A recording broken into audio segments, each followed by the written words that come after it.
Welcome to Vani stories. ఇవాల్టి కథ అమ్మ మహాప్రస్థానం. రచించిన వారు పోలవరపు పుష్పవతి. కథలోకి వెళ్ళే ముందు నా ఛానల్ని సబ్స్క్రైబ్ చేసుకొని నన్ను సపోర్ట్ చేస్తారని ఆశిస్తున్నాను. అమ్మ మహాప్రస్థానానికి సర్వం సిద్ధమైపోయింది. నేను వచ్చిన పని అయిపోయింది. ఒక కూతురిగా, ఒక భార్యగా, ఒక తల్లిగా, సమాజంలో ఒక అంశంగా నా బాధ్యతలన్నిటినీ నా సాయాశక్తులా సక్రమంగా పూర్తి చేసుకున్నాను. ఇక సెలవు అంటూ అమ్మ భూమి నుంచి దివికి బయలుదేరింది. అమ్మ అంతిమయాత్ర కొరకు పట్టు వస్త్రాలతో తయారు చేయబడిన అనంతశాల ఒక దివ్య సవారీలా గోచరిస్తుంది. ఇన్నాళ్ళు అమ్మ నివసించిన వీధి జనాలతో నిండిపోయి జనసముద్రమును తలపిస్తుంది.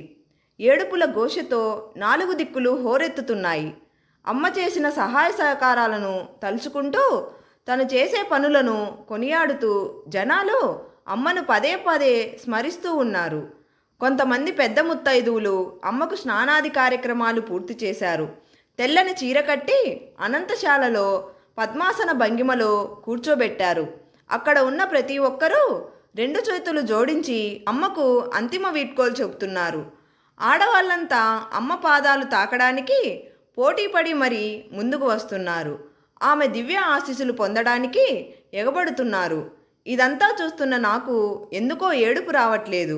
అమ్మ సేవలో మునిగి తేలుతున్న జనాలను చూసి గర్వంగా అనిపిస్తోంది నాకు. ఆ సమయంలో రాజేంద్ర ప్రసాద్ గారు నటించిన ఆ నలుగురు చలనచిత్రంలో సూచించిన సందేశం గుర్తుకు వచ్చింది. మనకు ఎంత సంపద ఉన్నా చనిపోయిన తర్వాత అంతిమ ప్రయాణానికి 4 భుజాలు తప్పనిసరిగా కావాల్సిందే. అందుకే ఆ నలుగురిని ప్రతి ఒక్కరూ సంపాదించుకోవాలి అన్న సందేశం అది. నలుగురు ఏం కర్మ, ఇక్కడ 100 మంది పోటీ పడుతున్నారు వాళ్ళ భుజాలపై అమ్మను సాగనంపడానికి. కులమత భేదం లేకుండా ఒక్క క్షణం కోసమైనా అమ్మ సవారీ చేస్తున్న అనంతశాలను తన భుజాలపై పెట్టమని అభ్యర్థిస్తున్నారు. విచిత్రం ఏంటంటే ఆ భుజాల మార్పిడి 3 వైపులే జరిగింది. ఎందుకంటే అమ్మ వాళ్ళ వీధిలో ఉంటున్న క్రిస్టియన్ అబ్బాయి భుజాలు మార్చడానికి ఒప్పుకోలేదు. చివరి వరకు అమ్మ తన భుజంపైనే ఉండాలి అని పట్టుబట్టాడు. ఎంతటి స్నేహశీలి కాకపోతే ఇలా జరుగుతుంది. మా అమ్మ నిర్మలమైన మనసు గల అమృతమూర్తి. ఏ వీధిలో ఉన్నా, ఏ ఊరిలో ఉన్నా అందరి బాగోగులు గురించి తపన పడే విశాల హృదయం గల మా అమ్మ మా 5గురికే కాకుండా అందరికీ అమ్మలా ఉండేది. బాడీ కాస్త బరువెక్కినట్టు ఉంది కదూ అన్న మాటలు నా చెవిన పడ్డాయి. ఉలిక్కి పడ్డాను. మనసు బాధతో మూలిగింది. ఏమిటో ఈ మానవ జీవితం. ఎంతటి వాళ్ళకైనా ప్రాణం ఉన్నంత వరకే గుర్తింపు.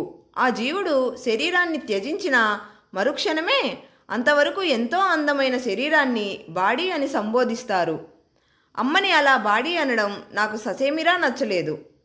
తెలియని వాళ్ళకి ఎవరికో అనంతశాలలో కూర్చున్న అమ్మ ఒక బాడీలా కనిపిస్తుందేమో, కానీ నా కళ్ళకు మాత్రం ధవల వస్త్రాలు ధరించి సుదీర్ఘకాలంగా తపస్సు చేస్తున్న మహా సాధ్విలాగా దర్శనమిస్తుంది.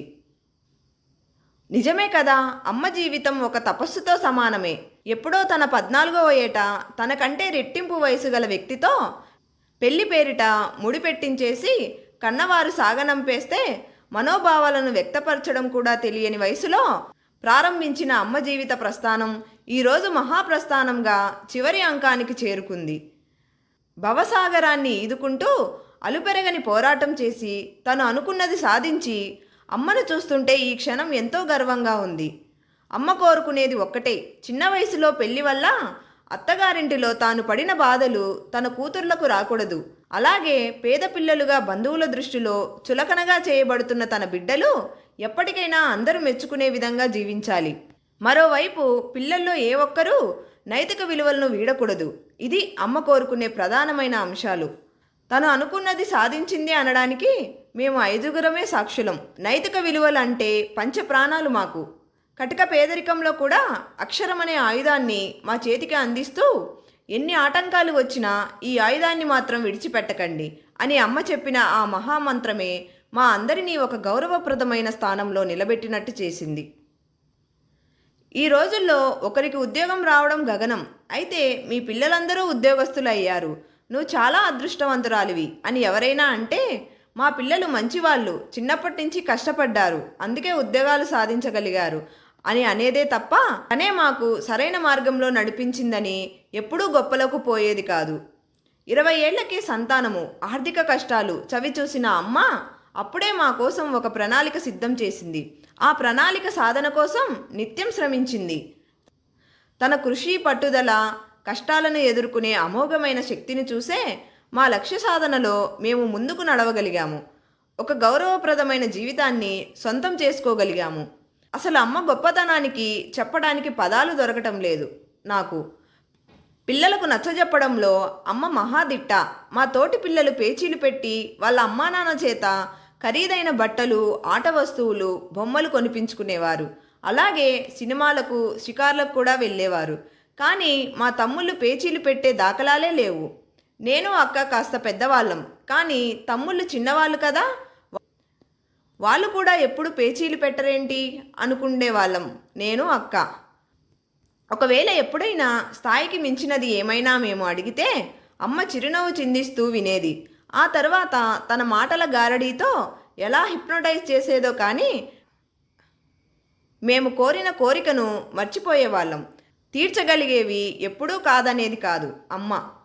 సాయాశక్తులా మాకు సంతోషపెట్టేది. రోజంతా అమ్మకు పనే. నాన్నకు బంధుప్రీతి ఎక్కువ. ఎప్పుడూ ఇల్లంతా బంధువులతో నిండి ఉండేది.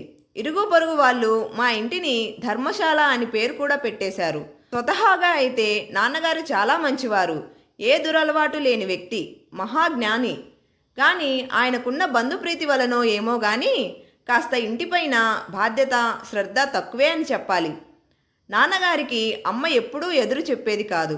బహుశా ఇద్దరి మధ్య ఉండే వయసు వ్యత్యాసమే దీనికి ప్రధాన కారణమేమో. తెల్లవారుజామున 4ంటికి ఆరంభమైన దినచర్య, ఇంటి పని, వంట పని.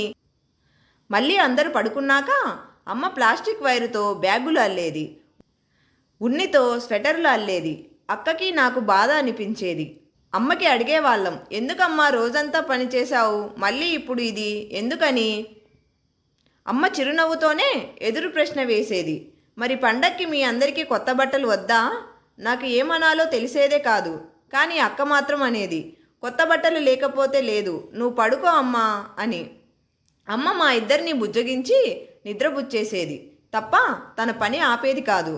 ప్రతి పండక్కి మాకు మంచి బట్టలు కొనాలని, ఎవరి దగ్గర మేము చిన్నబోకూడదని అమ్మ పడే శ్రమ, తపన నాకు బాగా కలవరపెట్టేవి. కానీ ఏం చేయాలో తెలిసేది కాదు. కాస్త పెద్ద అయినాక నేను, అక్క పేచీ పెట్టి బ్యాగుల అల్లిక నేర్చుకొని అమ్మకు సహాయం చేసేవాళ్ళం. ఎందుకంటే అప్పుడు మాకు ఒక విషయం అర్థమైంది. చదువులు కొనసాగించాలన్నా, కనీసం తమ్ముళ్లను ప్రయోజకులను చేయాలన్నా ఈ అల్లిక కొనసాగాల్సిందే. అమ్మ వారించిన రాత్రులు అమ్మతో పాటే మెలకువగా ఉండేవాళ్ళం. అంతేకాదు, నాన్నగారి చాలీ చాలని సంపాదనతో పూటకు 10 కంచాలు చొప్పున 3 పూటలకు కలిపి ప్రతిరోజు 30 కంచాలు అమర్చడానికి అమ్మ పడే శ్రమ అంతా ఇంత కాదు. ఇంటి పక్కన ఖాళీ స్థలంలో అన్ని రకాల కూరగాయలు పండించేది. ఏ రోజు మధ్యాహ్నం పూట అమ్మ నడుము వాల్చడం చూడలేదు మేము. ఒకరోజు వారానికి సరిపడా బియ్యపు నూక తిరగలి పట్టడం, మరో రోజు అమల దస్తాల కారం కొట్టడం, మరో రోజు పసుపు దంచుకోవటం, మసాలాలు తయారు చేసుకోవటం, ఆవకాయ తయారీ, కోళ్లు పెంచటం. ఇలా డబ్బు పెట్టి కొనలేకపోయినా తన శక్తినే పౌష్టిక ఆహారంగా మార్చి మమ్మల్ని ఎంతో ఆరోగ్యంగా పెంచుకోవచ్చింది అమ్మ. ఇలా బాల్యమంతా మా అమ్మ యొక్క సంఘర్షణమైన జీవితాన్ని చూస్తూ గడిచింది. ఇంత వ్యస్తమైన జీవితంలో కూడా అమ్మ ప్రత్యేకత ఏంటంటే, తన చుట్టుపక్కల వాళ్ళ ఇంట ఏ కష్టం వచ్చినా నేనున్నాను అంటూ అభయం ఇచ్చేది. ఉన్న దాంట్లోనే తన శక్తి మేరకు వాళ్లకు సహాయపడేది. వాళ్ళ సమస్య తీరేంత వరకు ఆ సమస్య తనదిగా భావించి నిద్రపోయేది కాదు. అంతటి మహోన్నతమైన మనసు గల ఆమె గర్భమున జన్మించినందుకు పదే పదే ధన్యోస్ని అనుకుంటూ ఉంటాను నేను. ఆమె అంతటి ఉత్తమురాలు కాబట్టే ఆమె సవారీని ఎత్తడానికి భుజాలు పోటీ పడుతున్నాయి. ప్రతి 2 నిమిషాలకు భుజం మారుతుంది. ఆఖరి మజిలీ చేరేసరికి అక్కడున్న అందరికీ సవారీని భుజస్కంధాలపై ఎత్తుకునే అవకాశం రావాలని కోరుకుంటున్నారు అందరూ. ఇదే అమ్మ అసలైన సంపాదన. ఇంతకంటే అదృష్టం ఏముంటుంది? అమ్మ కాన్వాయి మలుపు తిరిగింది. అనంతశాల కనుమరుగైపోయింది. మరి కాసేపట్లో అమ్మ దేహం మట్టిలో కలిసిపోతుంది. అమ్మ ఇక మాకు లేదు అన్న ఆలోచన గుండెల్ని పిండేస్తున్నట్లుగా అనిపిస్తుంది. గట్టిగా ఏడవాలనిపించింది. అక్కని పట్టుకొని బోరున ఏడ్చాను. అక్కడ ఉన్న ముత్తైదువులు మమ్మల్ని ఓదారుస్తూ మీ అమ్మ ఎక్కడికి వెళ్ళిపోదు, మీ చెంతనే ఉంటుంది అన్నారు. అప్పుడు నాకు అనిపించింది, అమ్మ లేకపోవడం ఏంటి? తను ఎప్పటికీ మా గుండెల్లో ఒక దేవతలా ఉండనే ఉంటుంది కదా. అసలు మా అమ్మ లాంటి వాళ్ళకి కాదు కాదు ఈ భూప్రపంచంలో పిల్లలనే పంచప్రాణాలుగా చూసుకునే ఏ అమ్మకి మరణం ఉండదు. అందుకే అమ్మ నీకు శతకోటి వందనాలు. కథ నచ్చినట్టయితే తప్పకుండా ఛానల్ని సబ్స్క్రైబ్ చేయండి, లైక్ చేయండి, షేర్ చేయండి. ధన్యవాదాలు.